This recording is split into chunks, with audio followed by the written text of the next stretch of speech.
Gaming as a whole has been paramount in my everyday life. I enjoy playing video games, and as a portable papa, a deck daddy, the hybrid way of gaming, I've talked about it, is the way to go. But it's those moments in between when I rip out the phone and I start doom scrolling. I've tried to replace it with reading manga, and stuff like this is totally acceptable. But you want to sit and read something like this, and you're probably going to get weird looks. Now, as someone who's trying to analogify my life, well, to the best of my ability, I'm looking for different ways that I can introduce gaming in ways where it can fix maybe some of the issues that I'm running into. Issues like doom scrolling or just getting distracted. And while carrying around older hardware might be cumbersome, there are different solutions, like actual real old hardware reimagined. Stuff like this. This is chromatic. There are plenty of different ways to do this. Also, there is hardware like the analog pocket or emulation device. I'm trying to figure out what is going to be the final puzzle piece to this portable gaming lifestyle. I think one of the biggest problems that we face today is actually this problem with attention. Everything is competing for our attention. Now with the Switch and Steam Deck, we kind of have this lifestyle that exists on the Go Gamer, right? The to-go gamer. The to-go gamer. I like that. Kind of like a to-go cup of coffee. We're back in this spot where we're trying to figure out how can we get gaming to replace doom scrolling? How can I finish out this so-called attention problem, right? I'm looking for the solution that will get me out of doom scroll and angst. Because, I don't know if you've ever tried it. If you log off of all of your social media profiles, and of course keep YouTube so you can watch Caffeinated Consoles and Polaroid as well, you find yourself getting just a little bit happier. Just a little bit. Now I feel this quickly turning into a commentary on the state of the world.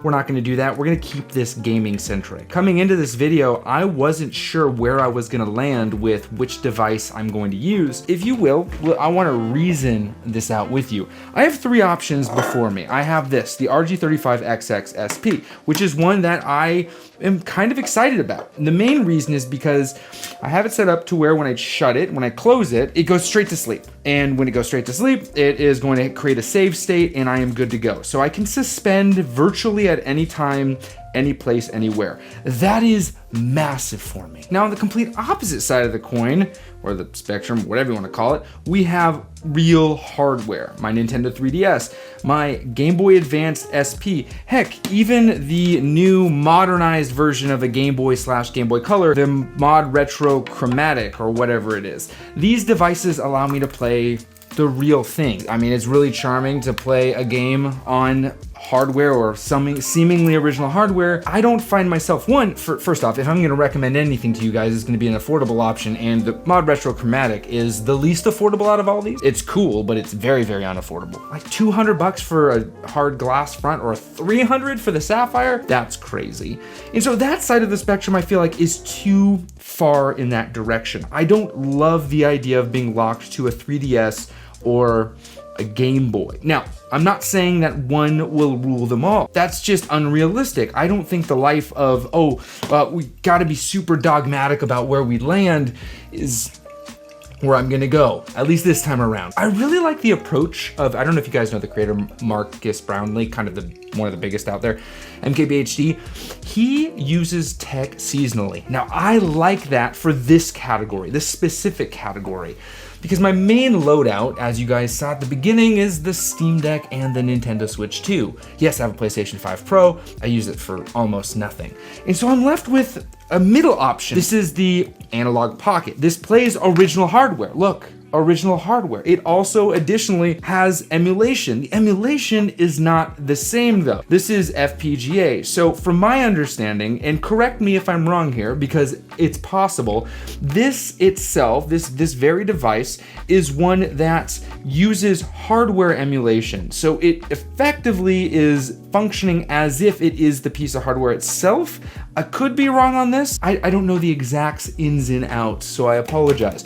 But this is the best of both worlds to a certain degree. Now, there is a big difference. I'm just gonna say right off the rip, the Mod Retro is out, the 3DS is out right now. There's a big difference between these two. a very big difference. I mean, simply put, the biggest difference here, get in here for a second, is the form factor. I mean, you look at this. This is pocketable. It's called the Analog Pocket, and it's able to be used in that fashion, but it's just not the most practical. Whereas something like this, on the other hand, I mean, this is pocketable. It is foldable. It is nice. I'm really torn between these two because what I like about this is the fact that it is so compact and easy to use. It has plenty of different things on there, but what I like about this is, unfortunately, the pocketability isn't the best, but this right here has an element of, and this is a lot more important to me than I think I'm articulating, limitations. Now why? Why would I want limitations on my gaming? What makes limitations worth it? Well, let me show you. With the Switch 2 and the Steam Deck, the limitations are great. What they do is they kind of set expectations. It's not gonna be able to do all things at all times for you, which for me is awesome. Also, this room is so unbelievably small. Shooting at all these different angles is crazy. The limitations I want comes down to a story I told on my old channel. It's called 2, Not 3. And while this ends up becoming a third thing, the sentiment's still there. There's this shoe salesman, and he's teaching another shoe salesman. This guy's the best shoe salesman out there. And he's teaching another shoe salesman. He goes, now we have a rule here. It is 2, not 3. The customer comes in, they ask for shoes, shows them the shoes, they ask for another pair of shoes, they show them another pair of shoes, and then the inevitable thing happens. This person says, hey, can I see yet another pair of shoes? And that's when the veteran shoe salesman says, yes, of course you can. Which one of these two would you like me to take back? Now, the rookie asks him, why do we need to put one back? And this is when the veteran lays the bomb on him. He goes, because when people are given more than 2 options, the likelihood of them actually being able to decide one is exponentially more difficult. When they are only given 2 options, you have a 50-50 chance. And see, the thing I draw out of that is that there is a problem that happens when we start introducing too many choices.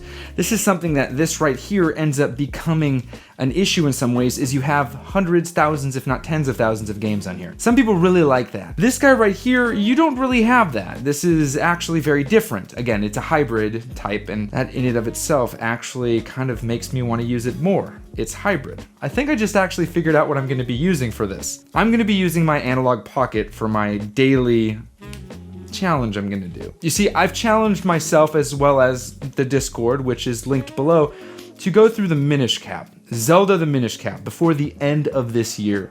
And the reason for that is because I want to play through a game with my community. And it's a community that is extremely vibrant, filled with other fathers who are just trying to get a few games in. And I'm using a green cup.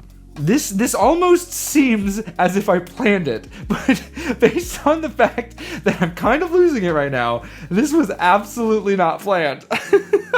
Okay. I'm showing all my cards here. There's literally a just complete mess to finish this off. But the thought that I had as I finish my coffee is I had 90% of my gaming covered. I play most of my games on the Nintendo Switch 2 or the Steam Deck OLED. And as I try to round that out, I'm looking to fix the very problem that the phone has introduced over the past couple of decades, specifically this past decade. Attention-grabbing addictive behavior. Can it be fixed with something as simple as a gaming device that you fit in your pocket? I mean, sure, I could use my Switch, but that isn't as easy as just taking this thing out, flipping it on, and getting after it. Let me know what you guys think. If you guys are into this thing, this is the channel all about to-go gamers and gear that lets you do that. Portable gaming and hybrid gaming is my way to play, and the community that's growing here is incredible.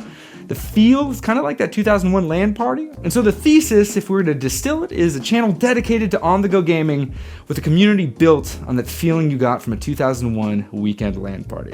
I hope you guys enjoyed this. I certainly did. Did not expect this to be the outcome, but here we are. So, as always, play more and be kind. Cheers.